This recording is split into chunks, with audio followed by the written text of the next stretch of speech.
Hi friends. എങ്ങനെ നമുക്കൊരു ചെലവ് കുറഞ്ഞ രീതിയിലൊരു ടെമ്പററി കണക്ഷൻ അടിക്കുക എന്നതാണ് ഇന്നത്തെ വീഡിയോ. അതിനായിട്ട് നമ്മളൊരു ചുമര് കെട്ടിയെടുക്കണം. ആ ചുമര് കെട്ടിയെടുക്കുമ്പോൾ നമ്മൾ ശ്രദ്ധിക്കുക വെച്ചാൽ ഈ സി ടൈപ്പിൽ ചുമര് കെട്ടിയെടുക്കാൻ ശ്രമിക്കുക.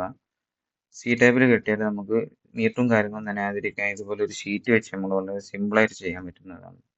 പിന്നെ നമുക്ക് വേണ്ടത് ഒരു 1.5 ഇഞ്ചിന്റെ ഒരു ഇരുമ്പിന്റെ പൈപ്പ് ഇതുപോലെ കോൺക്രീറ്റ് ചെയ്ത് വെക്കുക. അത് നമുക്ക് സർവീസ് ലൈനും കാര്യങ്ങളും വലിച്ചു കെട്ടാൻ വേണ്ടിയിട്ടുള്ളതാണ്. ബാക്കി കാര്യങ്ങൾ നമുക്ക് വീഡിയോയിലൂടെ കാണാം.